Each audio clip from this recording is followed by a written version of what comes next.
যে মানুষ জীবনে হত্যা করে নাই, যেই মানুষ জীবনে খুন করে নাই, যেই মানুষ জীবনে ধর্ষণ করে নাই, যেই মানুষ জীবনে জেনা করা কি এই জিনিসটাই বোঝে নাই, কোরআনের পাখি যার হাতে এত মানুষ ইসলাম কবুল করলো, যার বয়ান আজও পর্যন্ত টেলিভিশনে চলে, আজও পর্যন্ত চায়ের দোকানে চলে, কত মানুষ চোখের পানি ফেলে, আহারে কত সুন্দর কণ্ঠস্বর, এই মানুষটাকে 13টা বছর ধর্ষণের মামলা, জেনার মামলা, চুরির মামলা, লুটতরাজের মামলা, খুন খারাপির মামলা, এমন কোন মামলা নাই যেই মামলা তাকে দেয়া হয় নাই। শুধু তাই নাই, তাকে মামলা তো দেয়া হলো 13টা বছর কারারুদ্ধ করেও ক্ষান্ত হয় নাই, বরং এই মানুষটাকে বের করে নিয়ে হাসপাতালে ইনজেকশন পুশ করে শহীদ করা হলো। বলেন ঠিক কিনা? টেকনাফ থেকে তেতুলিয়া, রূপসা থেকে পাতুরিয়া, একটি নামে সবাই যাকে চেনে, এক দুইজন নয় 1.5 শতাধিক মানুষ জীবন দিল শুধু জারি প্রেমে। সেই মানুষের মুক্তি চেয়ে যেতাম আমি গান গে, সেই মানুষের মুক্তি চেয়ে যেতাম আমি গান গে, সেই মানুষটি নাই দুনিয়ায় নাই। আজ আর মুক্তি চাওয়ার নাই প্রয়োজন নাই রে, আজ আর আমার গানের নাই প্রয়োজন নাই, আজ আর মুক্তি চাওয়ার নাই প্রয়োজন নাই গো, আজ আর আমার গানের নাই প্রয়োজন নাই। আল কোরআনের মধুর বাণী বলতো সুরে সুরে, নবীর বাণী পৌঁছে দিত বিশ্বটাতে ঘুরে। আল কোরআনের মধুর বাণী বলতো সুরে সুরে, নবীর বাণী পৌঁছে দিত বিশ্বটাতে ঘুরে। তার মুখেরই বয়ান শুনে হতো মুসলমান, বুকের সাথে বুক মিলিয়ে ধন্য কত প্রাণ। সেই মানুষের মুক্তি চেয়ে যেতাম আমি গান গে, সেই মানুষের মুক্তি চেয়ে যেতাম আমি গান গে, সেই মানুষটি নাই দুনিয়ায় নাই। আজ আর মুক্তি চাওয়ার নাই প্রয়োজন নাই গো, আজ আর আমার গানের নাই প্রয়োজন নাই, আজ আর মুক্তি চাওয়ার নাই প্রয়োজন নাই রে, আজ আর আমার গানের নাই প্রয়োজন নাই। লাখো লোকের সমাগম হতো তার সে মাহফিলে, এসব দেখে আবু জাহেলের কলিজা যেত জ্বলে। লাখো লোকের সমাগম হতো তার সে মাহফিলে, এসব দেখে আবু লাহাবের কলিজা যেত জ্বলে। সুরে সুরে তার কেটে যেত যে আধার মানিসা, পথহারারা খুঁজে পেত সঠিক পথের দিশা। সেই মানুষের মুক্তি চেয়ে যেতাম আমি গান গে, ওই মানুষের মুক্তি চেয়ে যেতাম আমি গান গে, সেই মানুষটি নাই দুনিয়ায় নাই। আজ আর মুক্তি চাওয়ার নাই প্রয়োজন নাই গো, আজ আর আমার গানের নাই প্রয়োজন নাই, আজ আর মুক্তি চাওয়ার নাই প্রয়োজন নাই রে, আজ আর আমার গানের নাই প্রয়োজন নাই। ওগো আমার ভাইরা, এই মানুষটার মুক্তি চেয়ে সারা দেশে, সারা বাংলাদেশে গান গেয়েছি। শুধু তাই নাই, তার মুক্তি চেয়ে গান গাওয়ার কারণে কতবার হেনস্তা করলো, কতবার ধরে নিয়ে গেল, নির্যাতন করলো, কতবার থানায় ডেকে সাবধান করে দিল, কিন্তু মৃত্যুর আগের দিন পর্যন্ত এই মানুষটার কোরআনের জন্য ভালোবেসেছি, মুক্তি চেয়েছি। যেই দিন তিনি শহীদ হয়ে গেলেন, ছুটে চলে গেলাম পিরোজপুরে। এই হাত দিয়ে আল্লামা সাঈদীর কবর খোঁড়ার সৌভাগ্য আমার হয়েছে। শুধু তাই নয়, এই হাত দিয়ে কোরআনের পাখির দেহখানা স্পর্শ করা শুধু নয়, কবরে নামানোর সৌভাগ্য আমার হয়েছে। ওই দিন তিনটা সন্তান, কোরআনের পাখির বেঁচে থাকা 3টা ছেলেকে বুকের সাথে জড়িয়ে ধরে বারবার একটা কথাই বলেছিলাম, এই বাংলাদেশে আর কোরআনের পাখির মুক্তি চাওয়ার কোনো প্রয়োজন হবে না। ভাইয়েরা আমার, সেই কোরআনের পাখির সন্তান আলহাজ শামীম সাঈদীকে নিয়ে আমি আমার ঠিকানা তানজিমুল কোরআন ক্যাডেট মাদ্রাসা প্রতিষ্ঠিত করেছি। সেই মাদ্রাসার উদ্বোধন উপলক্ষে মাহফিল করেছিলাম।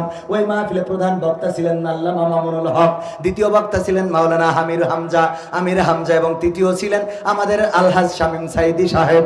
ওই মাহফিলে আল্লামা মামুনুল হক এসে দারুণ একটা তথ্য দিলেন যে উনি যখন 2013 সালে কারাগারে গিয়েছিলেন, কারাগারে যাওয়ার পরে আল্লামা দেলোয়ার হোসাইন সাঈদীর সাথে থাকার সৌভাগ্য ওনার হয়েছিল এবং উনি জানতে পেরেছিলেন আল্লামা সাঈদীকে সরকারিভাবে কত অফার দেওয়া হয়েছে যে তাকে মন্ত্রী করে দেওয়া হবে, তাকে টাকা দেওয়া হবে, বাড়ি দেওয়া হবে, সকল মামলা থেকে খালাস করে দেওয়া হবে, এই বাংলাদেশে তার ওপেন কোরআনের কথা বলতে দেওয়া হবে, শুধুমাত্র একটি শর্ত, সেটা হলো ইসলামী আন্দোলনের পথ থেকে সরে দাঁড়াতে হবে। কিন্তু আল্লামা সাঈদী জেলখানার জীবনটাকে বেছে নিয়েছেন, ফাঁসির কাষ্ঠকে বরণ করেছেন, নির্যাতনকে সহ্য করেছেন। সেই 2013 সাল থেকে 2023 সাল পর্যন্ত 2023 সাল পর্যন্ত কোন অফার 10টি বছর চলে গেছে বাতিলের দেয়া অফারটাকে গ্রহণ করে।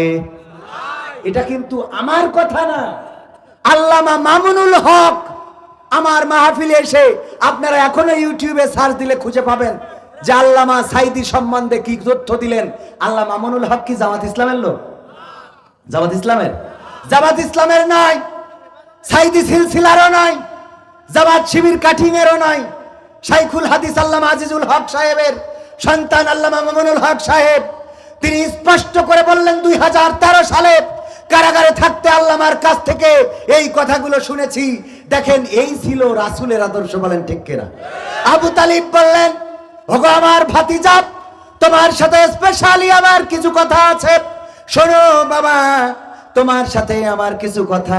ওগো আমার ভাতিজা, দেখো কাফেরেরা বাড়িতে এসেছে। কাফেরেরা তো বলে নাই, কি বলেছে? যে আমার জ্ঞাতি গোষ্ঠী, আমার আপনজনেরা, আমার ভাইয়েরা, আমার চাচারা, তারা বাড়িতে এসেছে, তোমার কাছে দাবি নিয়ে এসেছে। দেখো, তারা 3টা প্রস্তাব আমার মাধ্যমে দিয়েছে। এই 3টার কোনোটা যদি মেনে নাও, অথবা 3টাই যদি মেনে নাও, তারা দিতে রাজি। কি কি প্রস্তাব? আল্লাহর নবী সাল্লাল্লাহু আলাইহি সাল্লাম বললেন, ওগো চাচা, কি প্রস্তাব দিয়েছি? 1 নম্বর প্রস্তাব হলো, তুমি যদি ক্ষমতাধর হতে চাও, তুমি যদি এমপি মন্ত্রী হতে চাও, তুমি যদি এই আরবের রাষ্ট্র ক্ষমতায় আসতে চাও, তোমাকে রাষ্ট্র ক্ষমতা দেয়া হবে। যদি তুমি এরপরে চাও সম্পদ, যদি টাকা পয়সা চাও, ঘর চাও, বাড়ি চাও, তোমাকে এই মক্কার শ্রেষ্ঠ ধনী বানিয়ে দেওয়া হবে। এরপরে 3 নম্বর প্রস্তাব, তুমি যদি এই মক্কার সবচেয়ে সুন্দরী নারী, তাকে যদি বিয়ে করতে চাও, তাও দেয়া হবে। এই 3টি প্রস্তাবের কোনটি অথবা 3টি যদি মেনে নাও, তাও তুমি মেনে নিতে পারো। এর বিনিময়ে তোমার একটা কাজ করে দিতে হবে। কি সেই কাজ? আল্লাহর নবীকে বললেন চাচা আবু তালিব। আবু তালিব বললেন, দেখো, ওরা প্রস্তাব দিয়েছে, সেইটা হলো তুমি যে দাওয়াত নিয়ে এসেছো, তুমি যেই দাওয়াত মানুষের কাছে উপস্থাপন করো, এই দাওয়াতটা দেওয়া যাবে নারী। আল্লাহর নবী মেনে নিলেন? মানেন নাই, বরং আল্লাহর রাসূল কি বলেছিলেন সবার জানাম। ওগো আমার চাচা, ওরা যেটা সম্ভব সেটা তো দিতে চেয়েছে, যেটা অসম্ভব সেটা ওই আকাশের সূর্যটা যদি আমার ধরে ডান হাতে দিয়ে দেয়, আর ওই আকাশের তারা চন্দ্রটা ধরে আমার বাম হাতে দিয়ে দেয়, তবু আমি যে কালেমার দাওয়াত দেওয়ার জন্য এসেছি, এই কালেমার দাওয়াত থেকে 1 চুল পরিমাণ সরে দাঁড়াবো না। বলেন সুবহানাল্লাহ। কষ্ট হচ্ছে? আর একটু সময়, আর 15 মিনিট যাবে, থাকা যাবে? ভাইয়েরা আমার, সঙ্গীত তো শোনাবো, এখনো অনেক সঙ্গীত বাকি। আমার যুবকদের জন্য কত গান লিখেছি গো, আজকালকের ছেলেরা বই নিয়ে আর বসে না, ও বাবা গুগলে সার্চ করিয়া পড়ি। ওরে কালের মেয়েরা কোরআন হাদিস ধরে না, এখনকার মা বোনেরা কোরআন হাদিস পড়ে না, ও আল্লাহ টিকটকে ভিডিও ওরা করে। এ আসতে কলেন কেন? ঠিক না বে ঠিক? টিকটক ভিডিও করার আছে না নাই? আগের সময় দেখতে গেলে আমার ওয়াহিদুজ্জামান, আসিউজ্জামান বুলবুল স্যার বলতেন, ও মা তুমি কি কোরআন পড়তে পারো? কোরআনের সূরা ইয়াসিন কি মুখস্থ আছে? সূরা রহমানটা কি হবে? সূরা ফাতিহাটা একটু পড়ে শোনাও। আয়াতুল কুরসিটা হবে কিনা? দুরূদ ইব্রাহিমটা কি বলো? দুআই কুনুতটা কি পড়ো? সানা পারো কিনা? নামাজের মধ্যে তাশাহুদ পড়তে হয় আত-তাহিয়াতু পারো কিনা? এইভাবে জিজ্ঞাসা করা হতো। এমন কি আমি দেখেছি গো, আমার বোনেদের যখন বিয়ে দিয়েছি, অথবা ফুপুদের যখন বিয়ে হয়েছে, কোরআন সামনে এনে দেওয়া হতো, আর বলা হতো একটু পড়ে শোনাও। আর এখন আমার স্যার যেয়ে জিজ্ঞেস করে, মাগো ফেসবুকে তোমার ফলোয়ার কয়জন? ঠিক না বে ঠিক? ফেসবুকে ফলোয়ার কত? টিকটকে ভিডিওর রিচ কেমন? আরে বাবা, টিকটকে ভিডিওর রিচ কেমন হয়? পেজটা কি মনিটাইজেশন করা? কথা কয় না। ঠিক বলছি না বে ঠিক বলছি? ফলোয়ার কত? পেজটা মনিটাইজেশন করা কিনা? ও আমার মা, কতদিন হলো ফেসবুক খুলেছো, এইগুলো এখন জিজ্ঞাসা করা হয়। আর কোরআন পড়ার কথা জিজ্ঞাসা তো দূরের কথা, এর ধারের কাছেও যায় না। যারা দেখতেই যায় ওরা পড়া ধরবে কি, ওরাই তো পারে না। ঠিক না ঠিক? ওরা ওদের একবার নাকি আইএসের সদস্যরা ধরিছে এক খ্রিস্টানকে, বলতেছে এই শিগগিরি তুই মনে হয় খ্রিস্টান, তোর মারি ফেলবো। তা বলছে না আমি মুসলমান। তা বলছে সূরা ফাতিহাটা পড়। তা ওই বাইবেল থেকে একটা কলি পাঠ করে দিয়েছে। তা বলছে যা সাইড দিলাম। বাইবেল থেকে কি করেছে? বাইবেল থেকে একটা কলি বা তাদের যে শ্লোক বলেন বা তাদের যে আয়াত বলেন সূরা বলেন একটা পাঠ করিয়েছে। পাশে ছিল স্ত্রী, বলছে কি ব্যাপার? ওরা বললো কোরআন থেকে পড়তে, তুমি বাইবেল থেকে পড়লে, তাও ছাড়িয়ে দিল। বলছে ওরা যদি কোরআন পড়তো, কোরআন বুঝতো, তাহলে কি আমাকে ধরি মারতে চাইতো? কারণ কোরআন তো এইভাবে কাউকে মারার অনুমতি দেয় না। কথা কি বুঝেছেন? কথা বোঝা গেছে কিনা? কারণ কোরআন যদি পড়তে না পারেন, ওই যে আমাদেরও বলে, আমার আব্বার আমাদের এক স্যার, সে বেশি আছে, আমি নাম বলবো না কারণ এখন ইউটিউবের যুগ, চলে যেতে পারে তার কাছে। তো আমার আব্বার বন্ধু ওয়াজ করতেছে, বলছে যে আব্দুল সামাদ তুই ওয়াজ কর ভালো কথা, কিন্তু রাজনীতির জন্য করিস না। তো বলছে রাজনীতি করবো না, ভালো কথা, অসুবিধা নেই, এই কোরআন আছে, তুই একটু খুলি দেখাই দে। কোরআনে রাজনীতি নেই, তুই যদি মনে করিস কোরআনে রাজনীতি দেখাই দে। তা বলছে আমি পড়তে পারি। অথচ আগের থেকে বলছে রাজনীতি করিস না, কোরআনে রাজনীতি নেই। কোরআনে রাজনীতি নেই বলার লোক আছে না নাই? আমি একটা আয়াতে কারিমা তেলাওয়াত করেছিলাম, ইয়া আইয়ুহাল্লাযীনা আমানুত্তাকুল্লাহ হাক্কা তুকাতিহি ওয়া লা তামুতুন্না ইল্লা ওয়া আনতুম মুসলিমুন।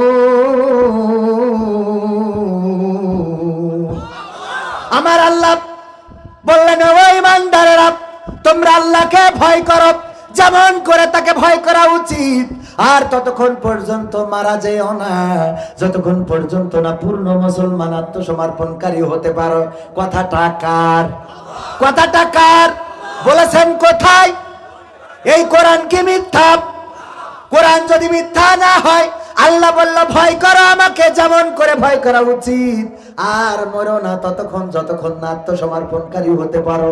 এখন বলেন, মরণের আমরা যে মরি, এইটা কার হুকুমে? কার হুকুমে? আল্লাহর হুকুমে। মরিও আল্লাহর হুকুমে, বাঁচিও আল্লাহর হুকুমে। আর আমাদের আল্লাহ বলে দিলে, দেখো মারা যেও না যতক্ষণ না পূর্ণ মুসলমান হইতে পারো। তাইলে এর মধ্যে কাহিনী আছে না নাই? আছে না নাই? শোনাবো। কিন্তু একজনের একটু কি মেশিনের সমস্যা? মেশিনের সমস্যা কয় না হয়, মেশিনের সমস্যা নাই, শয়তানের সমস্যা। আল্লাহ বললেন, ইয়া আইয়ুহাল্লাযীনা আমানু দুখুলু ফিস সিলমি কাফা ওয়া লা তাত্তাবিউ খুতুওয়াতিশ শাইতান ইন্নাহু লাকুম আদুউন।